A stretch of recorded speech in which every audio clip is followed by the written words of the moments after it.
Continuando os estudos em geometria analítica, sobre a área de um triângulo, nós vamos observar situações de quando três pontos eles podem estar desalinhados, por assim dizer, né? Não formando uma reta, mas sim um triângulo. Por exemplo, neste caso, A, B, C. Então, eu ligo os pontos e tenho um triângulo. Se eu tenho um triângulo, eu vou ter uma área desse triângulo, né? Eu tenho condições de calcular a área desse triângulo. Preenchimento, né? Duas dimensões. Primeiro vamos entender quem é esse triângulo, como é que ele é formado, né? Como é que ele é composto. Então, o ponto A está em 4 e 4 para x e y. Vamos trazer as coordenadas para facilitar o nosso cálculo. O ponto B está em menos 2 e 2. Primeiro x, depois y, e o ponto C está em 3, ó, e menos 2. A área do triângulo é calculada como? Ela é similar ao que a gente tem lá na geometria plana. É base vezes altura dividido por 2, né? Aí eu posso lembrar que aqui a gente não usa colocar 1, mas tem 1. Eu posso escrever essa regrinha como área sendo meio da base vezes altura, ou seja, metade da base vezes altura. Esse meio é o que vai facilitar o entendimento aqui. Eu posso trabalhar com a área do triângulo como sendo meio do determinante. Como a gente tem coordenadas positivas e negativas, nós temos que evitar que seja negativo, porque não existe área negativa, né? Senão ela não vai existir. Como que eu vou calcular vou comprar um terreno de menos 500 metros quadrados? Não existe, né? Então, o módulo é para assegurar que tenha área, que tenha valor, que seja um positivo. E quem é esse determinante? Esse vem lá para nós, dos nossos estudos anteriores. Eu vou usar coordenadas do ponto A, x e y, do ponto B, x e y, do ponto C, x e y. E a última coluna vai ser formada por 1, que é o elemento neutro da multiplicação. No nosso caso, resolvendo primeiro o determinante, nós temos quem é o ponto A? 4 e 4. Ponto B, menos 2 e 2. Ponto C, 3 e menos 2. A última coluna é de 1. Repito a primeira coluna para empregar o método de Sarros, ou Sarri, né, que seja. E a segunda coluna também estou repetindo. Aqui, ó, coordenadas do ponto A, do ponto B, do ponto C. E a última coluna é fixa de 1. Resolvendo esse determinante, então, 4 vezes 2 vezes 2, minha ida, né? 8. Depois eu tenho 4 vezes 1 vezes 3, 12. E aqui eu tenho dois negativos, então quando eu tenho a quantidade par de negativo, né? Apelando para o nosso joguinho de sinal, lá do fundamental, menos com menos dá mais. 2 vezes 2, 4. Então aqui, para eu não ter que pensar muito, quando eu não tenho negativos, já sei que dá positivo. Quando eu tiver um negativo ou 3, ou seja, quantidade ímpares de negativos se multiplicando, vai permanecer negativo. Quando eu tenho quantidades pares de negativos se multiplicando, vai ser positivo. Lembrando que eu sempre falo que a diagonal principal, eu digo que é a minha ida, e aí eu coloco só um negativo para fazer a minha volta. Eu faço jogo de sinal só no final. Ó, tem um negativo, então 4 vezes menos 2 vezes 1 dá menos 8. 4 vezes 1 vezes menos 2 dá menos 8. 1 vezes 2 vezes 3 dá 6.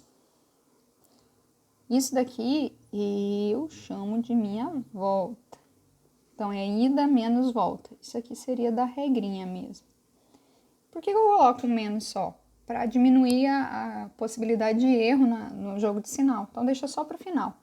Aí, resolvo o meu primeiro parênteses. Eu vou ter 8 mais 12 mais 4, 24.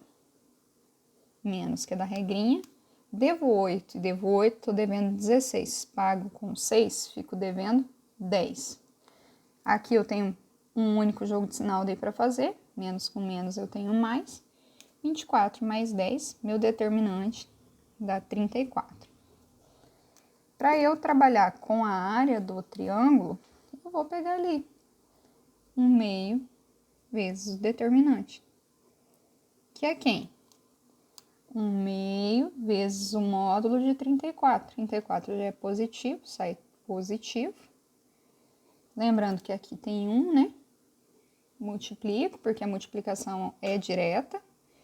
34 dividido por 2, eu tenho 17. Como eu fiz na régua, né? 17 centímetros quadrados. Lembrando que a linha não tem 1 centímetro, por isso que eu não usei o padrão da linha. Pegando outro exemplo aqui. Dados os pontos D, E e F. Então, eu tenho x do D, y do D. X do E, y do E. X do F, y do ponto F. Então, todos têm x e y com a sua respectiva coordenada. Verifique se forma um triângulo, tal qual a gente viu aqui. Calculando sua área.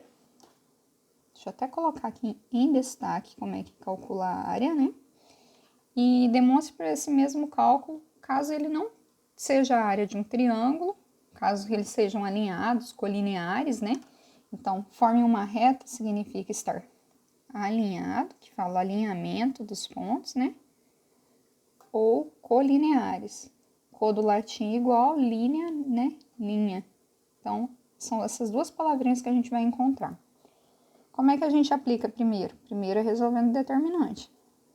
Vamos usar a ordem alfabética, né? Ponto D, 1 e 2. Ponto E, 3 e 3. Ponto F, 5 e 4. Última coluna de 1. Repito a primeira. Repito a segunda coluna. Vamos resolver aqui o nosso determinante. Diagonais principais, 1 vezes 3 vezes 1, 3. 2 vezes 1 vezes 5, 10. 1 vezes 3 vezes 4, 12. Menos da volta. Diagonais secundárias, 2 vezes 3 vezes 1, 6. 1 vezes 1 vezes 4, 4. 1 vezes 3 vezes 5, 15.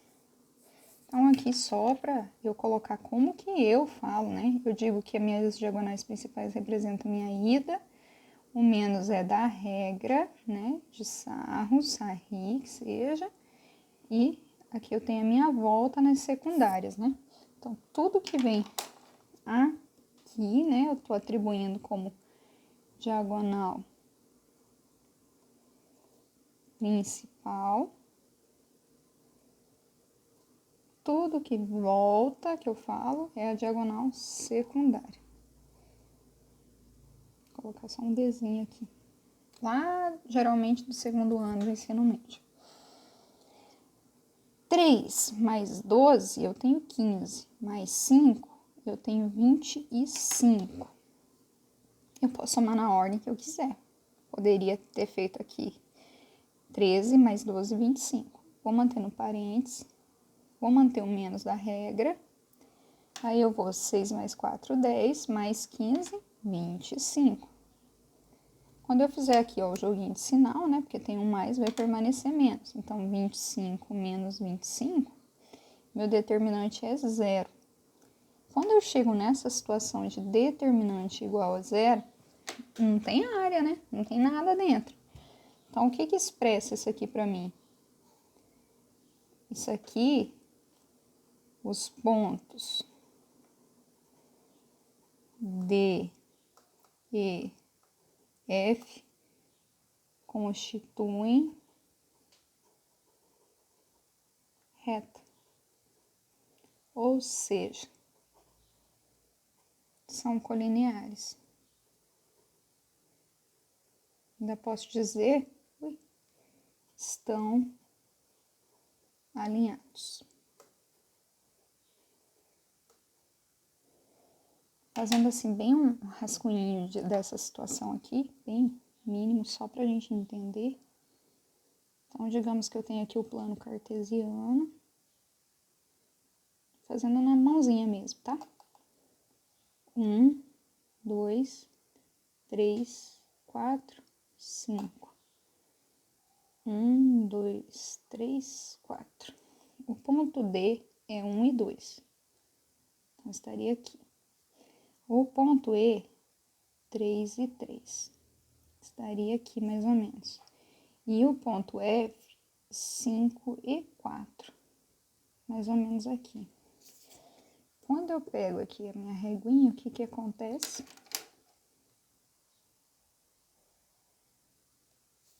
Eu tenho uma reta. Então, Y, X. Aqui, então, ponto D, E, F. Uma reta R. Vou adicionar só os pontos que eu precisei. D, 1 e 2. E, 3 e 3. F, 5 e 4. Olha a diferença. Aqui eu tenho A, B, C e volta para A, fecha um triângulo. Então, eles têm área. A reta, ela não tem área, né? Ela só tem comprimento, né? Ela é uma dimensão, unidimensional. Então, aproveitando aqui o contexto de área do triângulo, onde a gente puxou para trabalhar com alinhamento, sinônimo, né? Ou colinearidade, né? Só que não vai caber. É isso. Deu 0, estão alinhados, são colineares. Deu qualquer valor, multiplica pelo meio, que é o meio aqui da base vezes a altura, e dá a minha área do triângulo.